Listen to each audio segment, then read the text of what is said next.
네, 시청자 여러분 안녕하십니까. 개장과 함께하는 출발 마케돈 2부 시작합니다. 어제 경기 침체에 대한 우려 때문에 글로벌 증시가 함께 밀려났고요. 간밤에 미 증시는 하락을 좀 멈췄는데 우리도 좀 멈춰줄는지 멈췄다가 또 밀리는지 아직은 좀 하루 이틀 확인하는 시간이 필요해 보입니다. 주가가 이렇게 급락할 때 투자자들이 고민하는 게 바로 손절매입니다. 그래서 오늘 손절매 얘기를 좀 해보려고 하는데요. 뭐 영어로는 로스컷인데 손절매. 손을 자르는 거 아닙니다. 손해를 미리 좀 잘라라는 게 손절매인데요. 손절매를 하는 것이 맞는가 하지 않아야 되는 것인가? 둘 다 맞습니다. 그런데 일단은 이 투자와 관련된 적극적으로 매매를 하는 고수들을 보면 일단은 손해를 잘라내야 된다. 손실을 초기에 손절매를 해야 된다는 분들이 많은데 오늘은 이제 손절매를 해야 된다는 입장을 좀 살펴보도록 하겠습니다. 먼저 제럴드 로브의 얘기를 한번 볼까요? 어차피 우리가 모두 투자한다고 해서 매번 성공할 수는 없다. 그래서 실수는 할 수 있기 때문에 실수를 저질렀다고 생각하면 이건 아니다고 생각하면 반드시 초기에 손해를 잘라버려야 된다. 배가 가라앉고 있는데 배에서 기도드리고 있지 말고 뛰어내리라는 얘기입니다. 이게 제럴드 로브가 한 얘기이고요. 그다음에 윌리엄 오닐이 한 얘기도 할까요? 이렇게 못 파는 이유는 사실은 내일이면 반등할 거야. 뭐 이런 좀 기대감 이런 것들이 팔지 못하게 하는 얘기고요.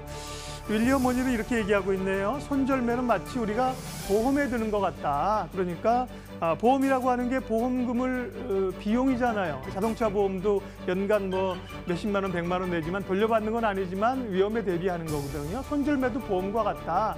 그 보험금을 날릴 수는 있지만 나중에 큰 손실을 막아주는 거다.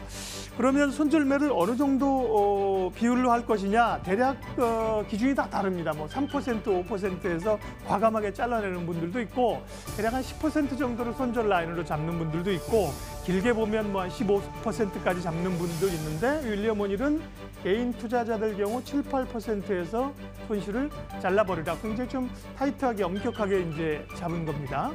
그러면 기관 투자가들은 손절매를 할까요? 기관들? 전문가들인데 손절매를 아주 칼같이 합니다. 기관들은 소위 로스컷이라고 해서요. 이 범위는 좀 큰데요. 한 15에서 20% 정도 아예 회사에서 라인을 잡습니다. 그래서 펀드 매니저가 아무리 유능하던 자기가 상황이 핑계가 있던 간에 15%, 20%가 되면 기계에서 자동적으로 매매가 로스컷이 나가도록 합니다. 그것 때문에 가끔 주가가 출렁이기도 하거든요. 인간의 너의 주장을 욕망을 길게 가져가지 말라는 겁니다. 그래서 적극적으로 이렇게 매매를 하시는 분들은 손절매는 이 지독한 비즈니스에서 우리를 지켜줄 것은 손절매밖에 없다. 과감하게 잘라내라는 게 손절매를 하자는 분들의 주장이고 100% 맞습니다. 다만 손절매를 또 안 할 수 있으면 좋습니다. 어떻게 하면 손절매를 안 할 수 있는가 하지 말자는 사람들의 주장은 내일 좀 이어가도록 하죠. 출발 마케돈 2부 오늘장이 궁금해지는데요. 2부 지금부터 시작하도록 하겠습니다.